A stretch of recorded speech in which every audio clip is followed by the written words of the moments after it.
This is the best of times and the worst of times.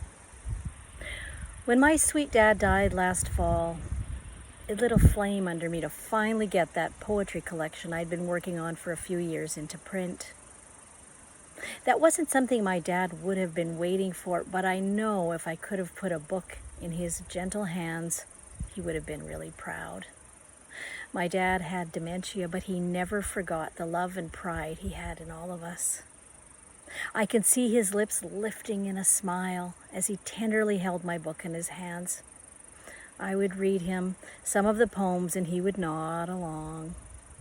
I wouldn't be sure if he was hearing or understanding the words, but I would feel his presence in the stories my poems tell. Many of them are about my experiences searching for home. There was nothing more important to my dad than home, so I think many of the poems would have spoken to him in some way. He worked hard to give our family a good home. The home he and my mother built set the standard for all the homes I sought to create and foster in the years after I left my childhood abode. I never forgot that home or the ones I lived in since, but something shifted when my husband and I abandoned urban life and moved to our cabin in a remote part of Northwest Ontario.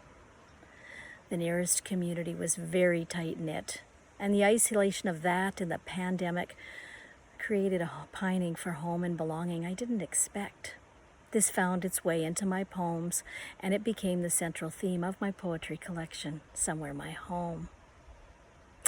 I brought this beautiful book baby into the world a couple of months ago and was raring to launch it full indie author, so without the Amazon platform, just me, my book, and my people. I had barely ripped open my first box of books when I got news that my beautiful mother had lung cancer, and then PET scan results showed evidence of other cancers spreading throughout her body. She's stage 4, and I was gutted.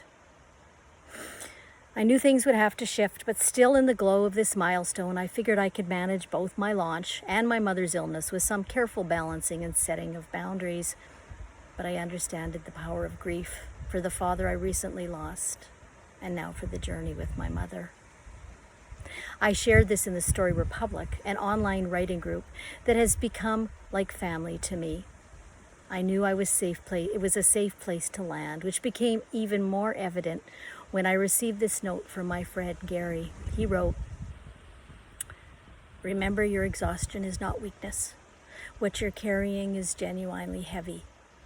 Some seasons ask more from us than we imagine we can give. Regarding your book, the thing to remember is the words it represents will always be there. It was born from years of noticing, feeling, paying attention, and careful curation.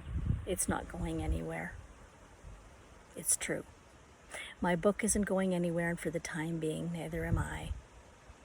My goal is still to put personally signed copies of every book I sell into the hands of my readers. So whether that's at a book event or a market, or you get a copy on my website, please know it's coming to you with a lot of love. I love this book, and I hope you will too. This is all just sort of to tell people why I've gone a little silent in my book launch, but I'm just going to have to take it one day at a time. I had planned to post a weekly poetry reading, but that has been a challenge with other demands on my time and energy. So today, I'd like to read for you The Sunny Room, which is a poem inspired and dedicated to my mom. The Sunny Room. I visualize the garden that used to sprawl from this vantage point, the sunny room. Memories of hoeing, straining, planting along my mother's well-marked rows. The garden long since gone, flowers and light remain. In my mind where the scents and sounds of small-town life waft through, pungent, ingrained, unforgettable. The memory of spectacular yard, rich and green, massive trees that did not stand the test of time. Their loss is a lasting heartache. That room, a sunroom where daylight streamed in through the windows, what does it hold that makes me want to return there now, if only in my mind? The house sold, gardening shears hung for good, a final walk through empty rooms, 50 years of memories packed up, sold, given away. Its memory evokes the kind of quiet communion I crave, where I am only daughter, at the cusp of what it's like to be a woman in the world where the sun always emerges through the clouds and the rain. Thank you.